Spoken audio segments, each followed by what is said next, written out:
Então, gente, esse aqui é um local onde eu comecei a fazer os meus sistemas agroflorestais há mais ou menos uns 3 anos atrás, né? E aqui é o meu terreno, ele é inclinado, ele chega a ter uma inclinação de 30 a 45 graus em alguns locais.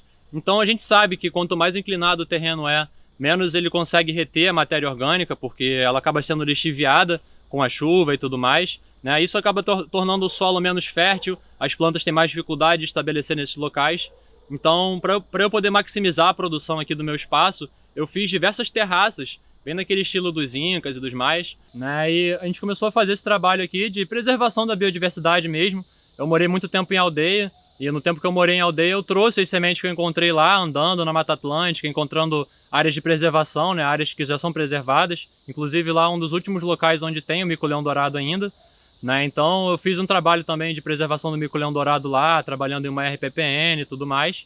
E nessas caminhadas que eu fazia lá na floresta, eu acabei encontrando algumas frutíferas ameaçadas de extinção. E tive esse estalo de trazê-las aqui para casa, de fazer essa restauração, de começar cada vez mais construir um processo onde eu tivesse essas frutíferas ameaçadas de extinção e começasse a dar o exemplo para as pessoas da importância de fazer isso, de restaurar a nossa biodiversidade, de melhorar a qualidade dos nossos solos.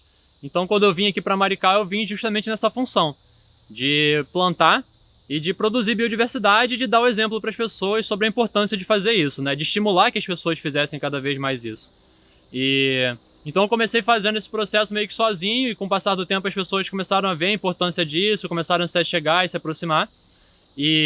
Então esse espaço aqui já tem mais ou menos uns 3 anos ou 2 anos. E essa daqui, por exemplo, é uma frutífera ameaçada de extinção que eu trouxe lá de Aldeia Velha, que é o jaracatiá. Ela é também conhecida como a tâmara brasileira, porque ela desidratada é mais doce do que tâmara.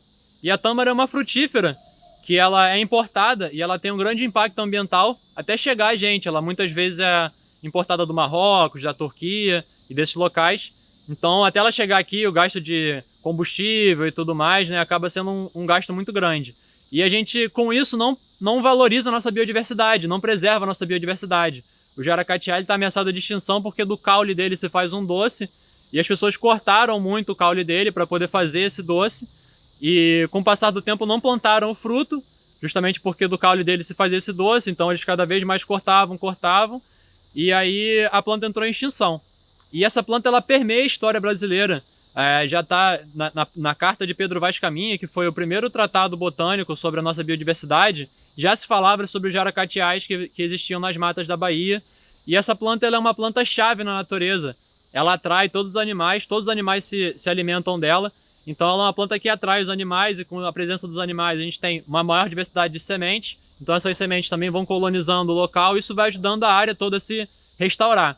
Então ela é uma planta pioneira na mata também, que tem uma forte função de descompactar o solo, de melhorar a qualidade do local, de trazer um sombreamento que permite que outras plantas possam se estabelecer naquele local e melhorar tudo e começar um processo de sucessão ecológica onde começa a acontecer a restauração. E na minha visão, a função dos seres humanos é justamente a de acelerar esse processo, de dinamizar o processo de restauração da natureza. Né? Então, trazer o jaracatiá para essa área de impacto ambiental, que aqui onde a gente está é uma área impactada, é uma área já degradada. Né? Depois eu vou mostrar para vocês um pouco melhor a qualidade do solo aqui, como ele é impactado. E ela se adaptou muito bem aqui. Essa planta ela está aqui a pleno verão, né? E mais de 30 dias sem chuvas. E ela está aqui super viva, super bem, super verde.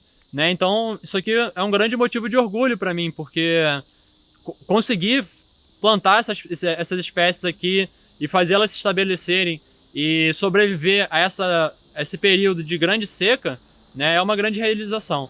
E aqui, por exemplo, eu tenho a Ora pronobis godsefiana, que é uma variedade de Ora pronobis que eu utilizo na minha alimentação.